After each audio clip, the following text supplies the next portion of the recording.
Hello दोस्तों, welcome to success test for civil services. ये हमारा इकोनॉमिक सर्वे पर आधारित एमसीक्यू ये हमारा होने वाला है लेक्चर, जिसमें सिर्फ हम एमसीक्यू बेस्ड क्वेश्चन हम पढ़ेंगे, रिवाइज करेंगे आर्थिक सर्वे को लेकर। ये हमारा टुडे करंट अफेयर की सीरीज चल रही है, उसी के ये हमारे एमसीक्यू क्वेश्चन है। भारत का आर्थिक सर्वेक्षण 23-24 वित्त मंत्री द्वारा यानी सीतारमण द्वारा संसद में पेश किया गया 22 जुलाई को, और जो बजट पेश किया था इसके एक दिन बाद। आर्थिक समीक्षा 23-24 की वित्त मंत्री द्वारा कितने अध्यायों में बांटकर पेश किया गया? 13 में। आर्थिक 23-24 के अनुसार वित्त वर्ष 2024-25 में आर्थिक वृद्धि दर कितना प्रतिशत रहने का अनुमान है? 6.5 से 7%, 6.5 से 7% रहने का अनुमान है। वित्त मंत्री द्वारा प्रस्तुत वर्तमान आर्थिक सर्वेक्षण के अनुसार वित्त वर्ष 23-24 में जीडीपी ग्रोथ रेट कितना प्रतिशत रहने का अनुमान है? दोस्तों, वो 8.2% रहने का अनुमान है। क्या? GDP growth rate.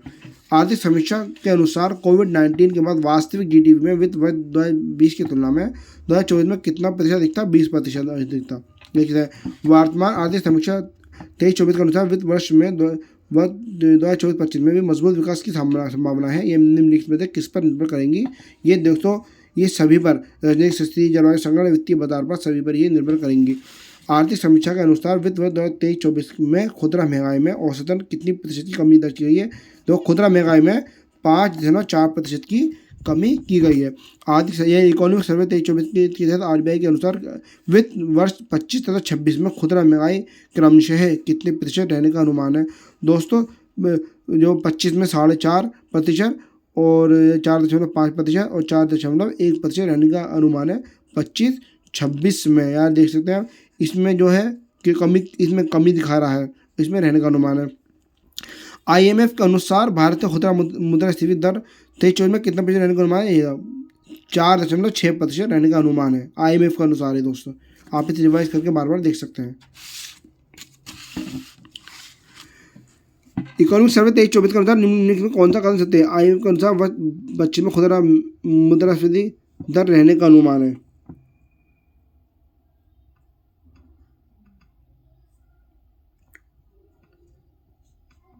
$4.2, और विश्व बैंक ने भी वित्त वर्ष 2024 और 25 में मुद्रास्फीति यानी दर में कमी का अनुमान लगाया है। ये भी ठीक है, ये भी ठीक है आपका।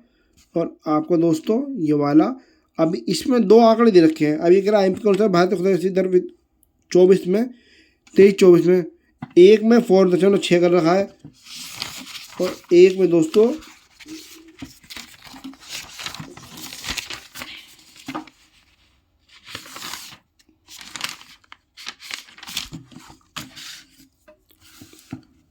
आर्थिक सर्वेक्षण के अनुसार वित्त वर्ष 2023 में बेरोजगारी दर कितने प्रतिशत दर्ज की गई है? 6.7%। आर्थिक सर्वेक्षण 23-24 के अनुसार कौन सा कदम सत्य है? वित्तीय वर्ष 22-23 में युवा बेरोजगारी दर 10% दर्ज की गई है, ठीक है। 23 के पहले 3 महीनों में शहरी क्षेत्रों में बेरोजगारी दर घटकर 6.7% पर आने की बात सर्वेक्षण में की गई है। हमें क्वेश्चन के हिसाब से चलना है और ठीक मानना पड़ेगा। आर्थिक सर्वेक्षण 23-24 के अनुसार भारत की जनसंख्या का कुल श्रम बल लगभग कितना करोड़ है? 56.6 करोड़। आर्थिक सर्वेक्षण के अनुसार भारत की कुल श्रम बल का कितना प्रतिशत विभिन्न क्षेत्रों में योगदान के संबंध में निम्नलिखित में कौन कर सकते हैं? दोस्तों, कृषि क्षेत्र में योगदान कितना है श्रम बल का? 45.9, निर्माण क्षेत्र में 13.9, विनिर्माण क्षेत्र में 11.40 और सेवा क्षेत्र में 28.9% है। अब देख सकते हैं सबसे ज़्यादा जो योगदान है श्रम बल का वो कितना है? कृषि क्षेत्र में, उसके बाद सेवा क्षेत्र में, फिर निर्माण में, विनिर्माण में सबसे कम है। आर्थिक सर्वेक्षण के अनुसार देश में वस्तुओं का व्यापार घाटा वित्तीय वर्ष 23-24 कितना रहा? 240 अरब डॉलर का वित्तीय घाटा वस्तुओं के व्यापार में 240 अरब डॉलर का रहा है।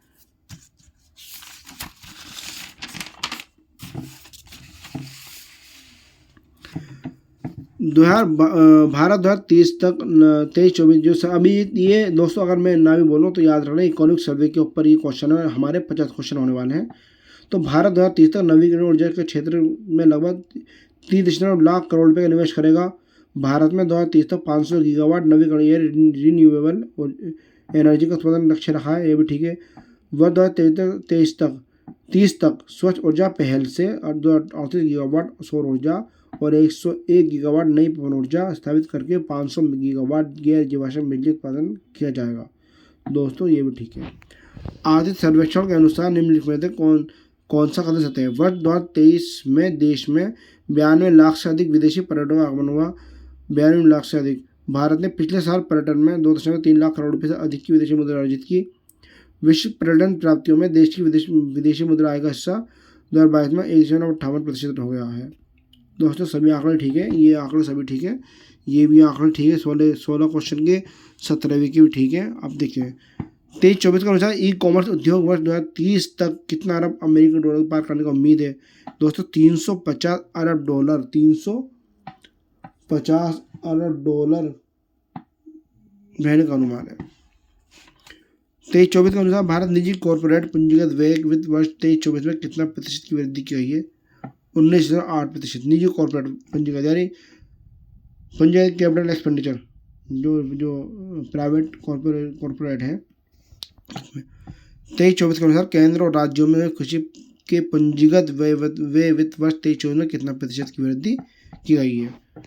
अब केंद्र राज्यों के ये 22.9 है और प्राइवेट में 19.8 है, याद रखना बस। 23-24 में कुल व्यय में पूंजीगत व्यय का हिस्सा कितना है? 79%, 79% कुल टोटल व्यय में। और कुल व्यय में राजस्व का 21% होगा। ये तो जाहिर सी बात है, 100% होता है, तो ये 79-21 है। भारत किसी अर्थव्यवस्था वाला देश है। भारत एक उच्च विकास और निम्न मुद्रास्फीति वाली अर्थव्यवस्था है। ये चीज़ तो भाई देखो क्वेश्चन में दिख रही है, वैसे हकीकत में तो है नहीं कुछ ऐसी चीज़। हमें क्वेश्चन आया, हमें टिक करना बस। ये आर्थिक सर्वे यानी इकोनॉमिक सर्वे जो आया था वो कह रहा है, उसका काम है सरकार का गुणगान करना।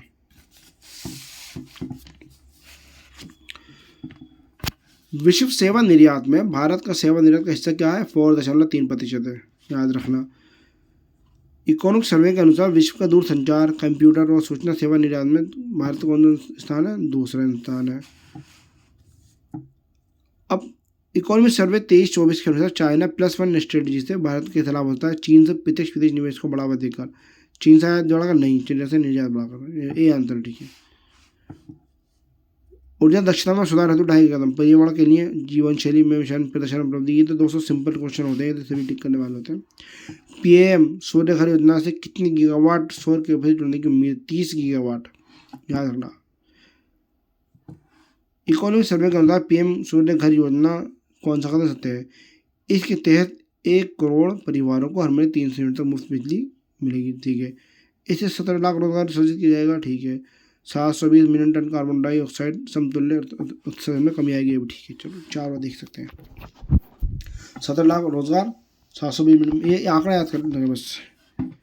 मत्स्य पालन क्षेत्र में 24-15 और 22-23 के बीच में स्थिर मूल्यों पर कितनी प्रतिशत की चक्रवृद्धि वार्षिक दर से बढ़ा है? 8.9%। आर्थिक सर्वे के अनुसार देश में हर साल कितने लाख लोगों को रोजगार देने की जरूरत है? 78 लाख, 78.5 लाख लोग हर साल।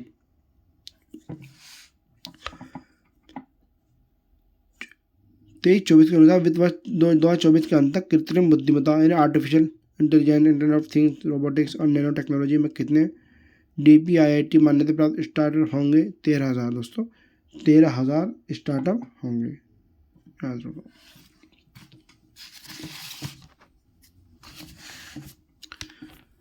आर्थिक सर्वेक्षण के अनुसार वित्त वर्ष 2014-24 के बीच राष्ट्रीय राजमार्ग निर्माण की कुल औसत गति कितनी है? 3 गुना बढ़ गई है। अब 2020 तथा 24 के बीच रेलवे पर पंजीकृत व्यय में कितना प्रतिशत की वृद्धि है? 77%। ये रहा। वित्त वर्ष 24 में कितनी हवाई अड्डों पर नए टर्मिनल भवन बनाए जाने की बात है? 21।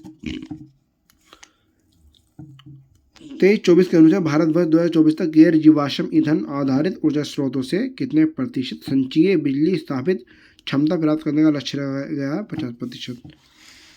आर्थिक सर्वे के अनुसार मार्च 24 के अंत तक कितना गीगावाट अक्षय ऊर्जा स्थापित किया जाएगा? 190.57। आर्थिक सर्वेक्षण के अनुसार उजाला योजना के कारण वार्षिक ऊर्जा बचत कितना किलोवाट है? 48.42 बिलियन किलोवाट, 48-42 रहो। आर्थिक सर्वेक्षण के अनुसार प्रसाद योजना के तहत कितने नए तीर्थ और विरासत स्थलों की पहचान की गई है? 29। जो प्रसाद योजना है, ये कब आई थी देख लेना। स्वदेश दर्शन 2 के तहत कितने करोड़ रुपये का परिव्यय किया जाएगा? 3800 करोड़, 3800 करोड़ रुपये का स्वदेश। 23-24 के अनुसार त्वरित सिंचाई लाभ कार्यक्रम 2016-24 के दौरान कितना हेक्टेयर अतिरिक्त सिंचाई क्षेत्र का सृजन किया गया है? 25.80 लाख हेक्टेयर। 23-24 के अनुसार कौन से कदम सत्य हैं? भारत के बाद 55 सक्रिय अंतरिक्ष उपग्रह सहित परिसंपत्तियां, ठीक है। 2.11 लाख ग्राम पंचायतों को OFC ऑप्टिकल फाइबर केबल से जोड़ा गया है, भी ठीक है। 55 सक्रिय अंतरिक्ष उपग्रह सहित दोस्तों। हाँ,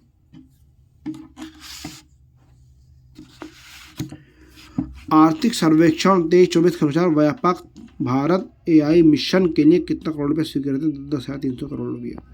10,300 करोड़ रुपये इसके लिए स्वीकृत है। राजकोषीय घाटा सकल घरेलू उत्पादन कितना प्रतिशत है? 5.23-24 में, याद रखना। अब इसमें दिखाया गया बजट में इतना है और इकोनॉमिक सर्वे में इतना दिखाया गया, ठीक है। ये इकोनॉमिक सर्वे का है, ये बजट का, याद रखना। 23-24 के अनुसार वित्त वर्ष 2024 में राजस्व घाटा सकल राजस्व रेवेन्यू डेफिसिट कितना है? हमारा 2.6 है 23 में। अब जो है हमारा ये 23 का 24-25 कितना है? तो दोनों आंकड़े आपको मिल गए, बजट वाले मिल गए और ये मिल गए। प्राथमिक घाटा प्राइमरी डेफिसिट ये इतना 23-24 में, इसमें जो इतना है। प्रत्यक्ष कर रूप में कितना क्रम से संग्रहित किया जाएगा? 55-45। डायरेक्ट टैक्स ये है और डायरेक्ट टैक्स ये है। डायरेक्ट टैक्स में कौन कौन से? इनकम टैक्स हो गया, कॉर्पोरेट टैक्स हो गया, ठीक है। बहुत सारे डिविडेंड वगैरह, वो बहुत सारे टैक्स याद नहीं आ रहे, काफ़ी होते हैं। 24 में खाद निर्यात दर बढ़कर कितना प्रतिशत है? 7.5%। खाद वैश्विक वस्तु निर्यात में भारत की हिस्सेदारी कितनी प्रतिशत है? 1.8%। ये देख सकते हैं।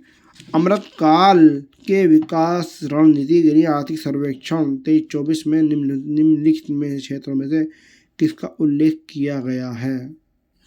सभी का उल्लेख किया गया है अमृतकाल के लिए। दोस्तों हमारे 50 क्वेश्चन ये पूरे हो गए हैं। हम अब से पहले अपनी वीडियोस के अंदर हम बजट को लेकर भी पढ़ चुके हैं। अब हमारा इकोनॉमिक सर्वे को लेकर हमारी वीडियो बन चुकी है। आप इससे कोई क्वेश्चन आ सकते हैं कि इतने सारे क्वेश्चन बजट को लेकर कोई तो कोई क्वेश्चन आपका आएगा। धन्यवाद।